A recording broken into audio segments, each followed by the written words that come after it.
अपने सारे राजभार को, अपने सारे परिवार का त्याग करके इन्होंने जो है दुख और दर्द के जीवन को जो है अपनाया था। समस्त प्रकृति में जो है एक सजीवता, एक नवीनता जो है उत्पन्न हो जाती है। जो दिखावे की जिंदगी है उसको त्याग कर दुख और दर्द भरी जिंदगी को अपनाया।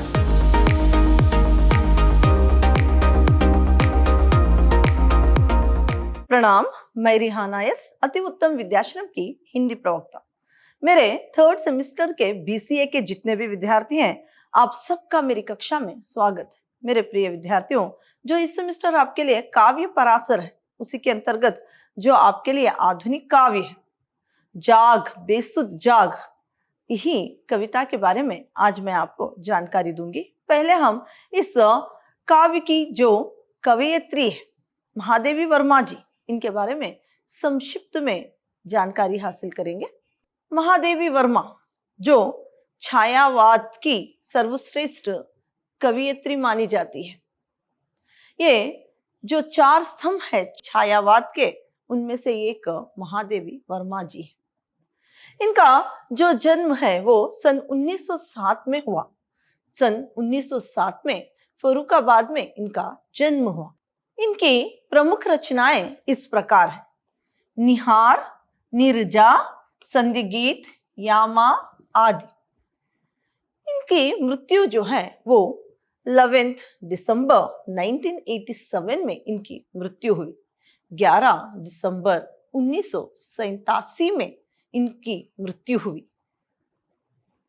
जो आपके लिए जाग बेसुध जाग जो एक काव्य है, ये एक जागरण गीत, महादेवी वर्मा का एक जागरण गीत जो है, ये जो आपके लिए जाग बेसुध जाग जो कविता है वो इनका एक जागरण गीत है।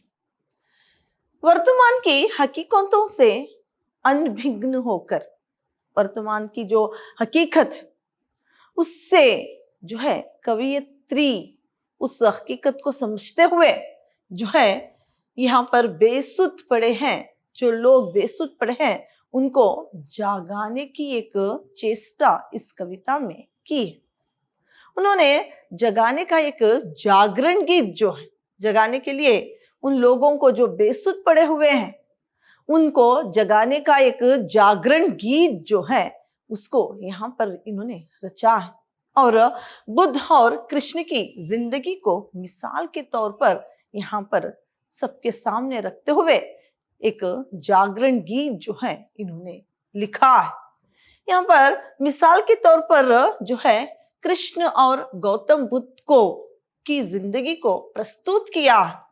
महादेवी वर्मा ने इस कविता में जो है गौतम बुद्ध और श्री कृष्ण की जिंदगी को क्या है प्रस्तुत किया है।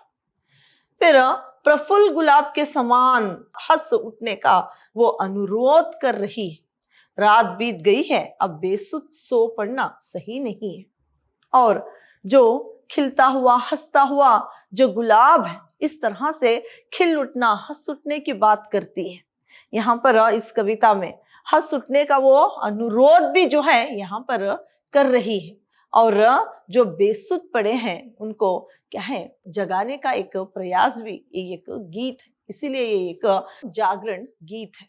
जो आपके लिए जो जाग बेसुध जाग कविता है वो इस प्रकार है: आशुकण से उर सजाया त्याग हीरक हार, भीख दुख की मांगने फिर जो गया प्रतिद्वार, शूल जिसने फूल छू चंदन किया संताप, सुन जगाती है उसी सिद्धार्थ की पदछाप, करुणा के दुलारे जाग। यहाँ पर जो है गौतम बुद्ध की जिंदगी को प्रस्तुत करते हुए महादेवी वर्मा कह रही है कि सिद्धार्थ ने आशु कणों से अपने उर को सजाया था। यहाँ पर सिद्धार्थ यानी बहुत गौतम बुद्ध जो है, सिद्धार्थ जो है वे आशु कणों से अपने उर को सजाया था, यानी उसने अडंबर पूर्ण जो जिंदगी है, जो दिखावे की जिंदगी है, उसको त्याग कर दुख और दर्द भरी जिंदगी को अपनाया था। अपने सारे राजभार को, अपने सारे परिवार का त्याग करके इन्होंने जो है दुख और दर्द के जीवन को जो है अपनाया था। फिर अपनाया था द्वार द्वार पर दुख की भीख, द्वार द्वार पर दुख की भीख मांगते वो मारा मारा फिर रहा था। जो है द्वारों पर द्वार द्वार पर जाकर दुख की भीख मांगते हुए जो है मारा मारा फिर रहे थे। उसने शूल को फूल और संताप को चंदन में क्या है परिवर्तित किया था, तब्दील किया था, परिवर्तित किया था। दूसरों के दुख और दर्द को दूर करने के सार्थक काम में तल्लीन रहे थे। दूसरों के दुख और दर्द जो भी है उसका निवारण करने के लिए उस दुख और दर्द को सार्थक क्रम में तल्लीन जो है वे हो गए थे। दुख दूर करने के लिए क्या है वे उस काम में जुड़ गए थे। दुख करने का एक सार्थक प्रयास जो ये कर रहे थे। करुणा के दुलारे उसी सिद्धार्थ की पदछाप सुनाई पड़ती है, तुम्हें तत्काल जाग उठना ही होगा। जो कि दूसरों के जीवन में जो दुख है, दर्द है, उसको दूर करने का जो प्रयास करते हुए, दूर करने की जो चेष्टा कर रहे थे सिद्धार्थ, उनके जीवन की पदछाप को लेकर तुम्हें जागना पड़ेगा। इस तरह से महादेवी वर्मा यहाँ पर कह रही है और जाग उठने की यहाँ पर बात कर रही है। तुम भी दूसरों के लिए परोपकार करो, जागो अब जो बेसुध पड़े हो। किसी के दुख और दर्द में तुम जो क्या है भाग ही नहीं ले रहे हो और अपने जीवन में मस्त जो बेसुध पड़े हो, अभी जागो और सिद्धार्थ जैसे उनकी जो जीवनी है उन पर, उनकी जिंदगी की पदछाप पर चलो और जो है आप भी दूसरों के दुख और दर्द में भागीदारी बनो और उसको दूर करने का प्रयास करो। उनके जीवन को लेकर क्या है वे मार्गदर्शन कर रही है जो बेसुध पड़े हैं उन लोगों के लिए। आगे का पद्य इस प्रकार है। पद्यांश, शंख में ले नाश मुरली में छिपा वरदान, दृष्टि में जीवन अधर में सृष्टि ले छविमान, आ रचा जिसने स्वरों में प्यार का संसार, गूंजती प्रतिध्वनि उसी की फिर क्षितिज के पार, वृंदा विपिन वाले जाग। यहाँ पर श्री कृष्ण की जीवन को जो है यहाँ पर प्रस्तुत कर रही है। यहाँ पर महादेवी वर्मा कह रही है कि कृष्ण की मुरली में जीवन का वरदान भी है। कृष्ण जो मुरली बजाते हैं उसमें जीवन का वरदान छिपा है। उनके बांसुरी वरदान से समस्त प्रकृति में सजीवता आ जाती है। जब वो बांसुरी बजाते हैं तो समस्त प्रकृति में जो है एक सजीवता, एक नवीनता जो है उत्पन्न हो जाती है। लेकिन उनकी शंख ध्वनि में, जो शंख ध्वनि है वो नाश का प्रतीक भी है। उसी ध्वनि से महाभारत युद्ध की शुरुआत हुई। देखिए, जब वो मुरली बजाते हैं तो प्रकृति में सजीवता जो है उत्पन्न हो जाती है सभी जगह। जब वो क्या है शंख बजाते हैं तो वो क्या है सर्वनाश का प्रतीक है। फिर इसी से वो शंख जो बजाया उसी से तो महाभारत का युद्ध जो है वो शुरुआत हुई थी। फिर भी नजर में जिंदगी और अधरों में सृष्टि की कांति यानी शोभा के साथ उन्होंने अपने स्वरों के जरिए प्यार की दुनिया रची थी। देखिए, यहाँ पर महादेवी वर्मा कह रहे हैं कि हाँ, उनका शंख नाद जो है शंख ध्वनि जो है वो क्या है युद्ध का एक संकेत था।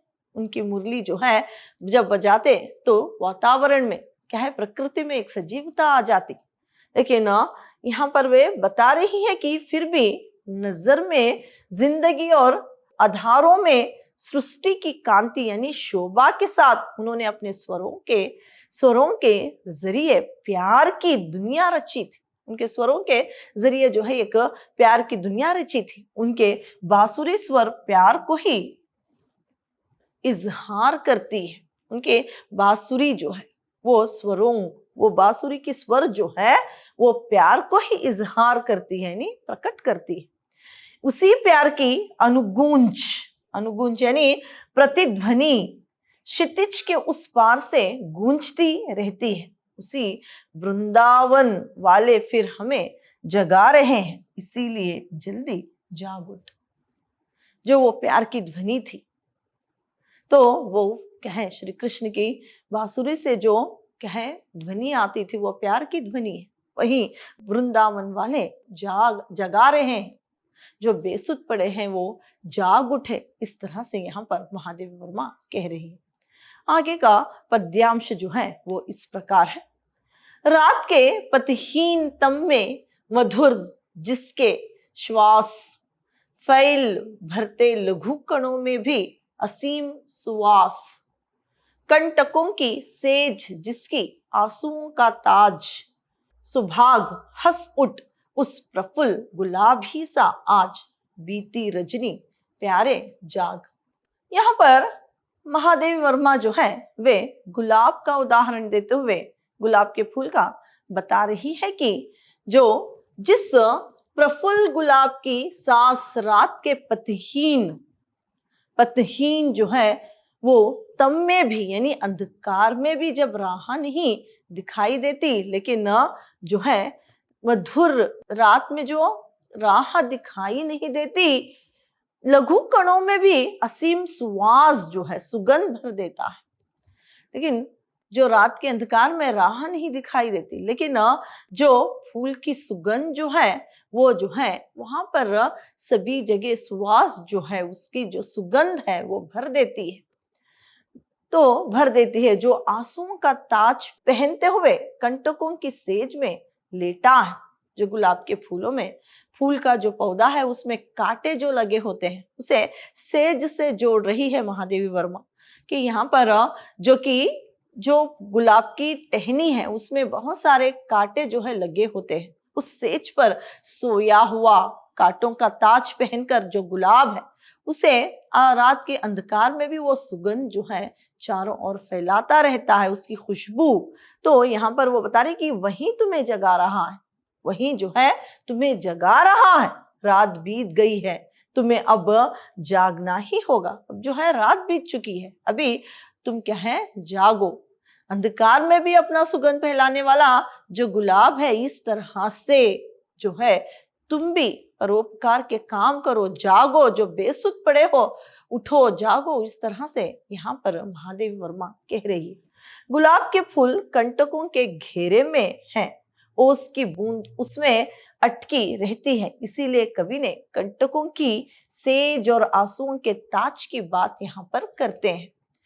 तो यहाँ पर वे बता रहे हैं कि ऐसे कांटों में खिलने वाला जो गुलाब का फूल है, अंधकार में भी वो क्या है खुशबू को जो है फैलाता रहता है, अपने सुगंध को देता रहता है। अभी जो बेसुध पड़े हो उठो, जागो और क्या है अपने कर्तव्य को पहचानो, अपने कर्तव्यों को पूरा करो। इस तरह से यहाँ पर एक क्या है गौतम बुद्ध और जो है कृष्ण और गुलाब का उदाहरण देते हुए यहाँ पर जो है एक जागरण गीत जो है महादेवी वर्मा जी लिखा है। यही आपके लिए क्या है जाग बेसुध जाग कविता थी। अगली कक्षा में किसी और कविता के बारे में जानकारी हासिल करेंगे। धन्यवाद।